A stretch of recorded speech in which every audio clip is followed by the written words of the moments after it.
Hello everyone, this is GSTE, and today I'm going to talk about time travel.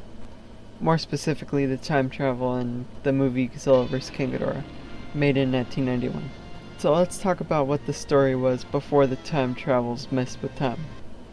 Godzilla was still in the ocean, a result of the anti-nuclear energy bacteria used on him in Godzilla vs. Biollante. The time travelers came and went back in time. They teleported Godzilla when he was a dinosaur into the ocean, and then they left the Dorats on the island in substitute of Godzilla. So the time travelers thought that they got rid of Godzilla, but as it turns out, the dinosaur became Godzilla anyways because a crashed nuclear submarine a couple years after the dinosaur was teleported there turned it into Godzilla. So all the events before this would have happened the exact same way, and nothing at all really changed, as shown when everyone still remembers Godzilla, and Mickey could sense Godzilla, and they mentioned previous events with Biollante, and previous stuff like that. Now let's go to Ghidorah. He was left on the island to be exposed to the atomic bomb. Then he was only woken up from the time traveler's mind control. Before that, it can be assumed that he was dormant, like Godzilla was from 1954 to 1984.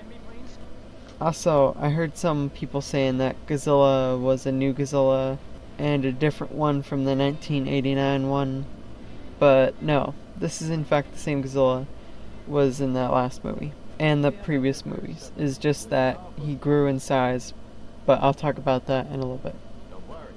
But what really changed time was the humans sending a nuclear submarine equipped with very powerful nuclear missiles to try and turn the dinosaur into Godzilla.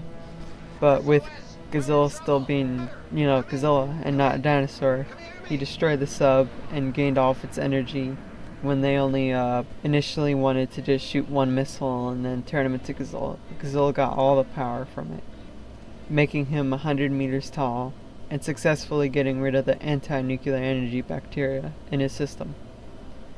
The whole reason why the bacteria was as effective as it was because he used his atomic breath more times than any other movie really in Godzilla vs. Biollante.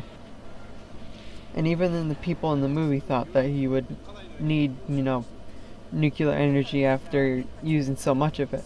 But with him getting the power of a nuclear submarine and multiple powerful nuclear missiles, he successfully burned it out of his system and grew to 100 meters. I just wanted to point this out because the English dub for this movie made it seem like the energy made him more aggressive, and that is why he attacked the cities or something like that, when in fact all the energy did was restore him to what he was going to do in his last movie. As shown in later movies, if anything, more energy makes him less aggressive.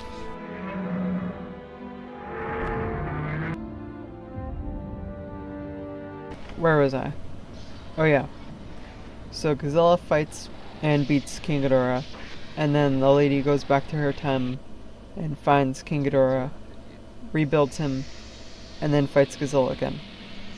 But I think I've heard one guy say before, how can Mecha King Ghidorah be in the past, since King Ghidorah is still there in the ocean and they're in the same time as each other? So according to what the time traveler said, one of them would have to disappear, right? But right after he said that, he also said, because there would be two Mr. Shindos, both at the same place and at the same time, meaning one of them would have to vanish. Because they were in the same time and place. So Mecha King Ghidorah being in the past still makes sense, since he was never really in the same place as the other Ghidorah. Let's go to the next thing. Then the lady goes back to her time and Japan is saved from Godzilla. So yeah, that was pretty explainable.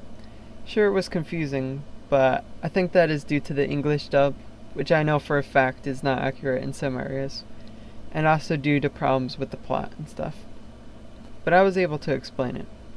Future people didn't change the events previous to 1991, except with Godzilla becoming Godzilla a different way, while the exact same events still happen exactly as before. But events after 1991 were drastically changed.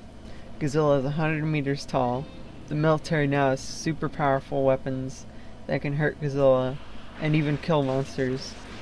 But most of their success was due to Godzilla, so it wasn't a complete victory for the army when they finished off Destroyer. So in a way, Japan would still not be destroyed by Godzilla due to Mecha King Ghidorah's interference. Without Mecha King Ghidorah, Japan would still be destroyed. But with Mecha King Ghidorah introduced into the timeline, Japan is not destroyed, and they have technology which is light years more advanced than their technology before, and knowledge. And it's even able to create a literal 3D scan of something on film.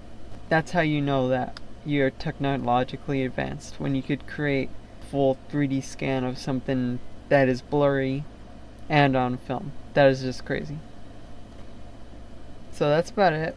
This was the time travel in Godzilla vs. King Ghidorah explained. And thanks to all you watching. This is GSTE signing out. Thank you.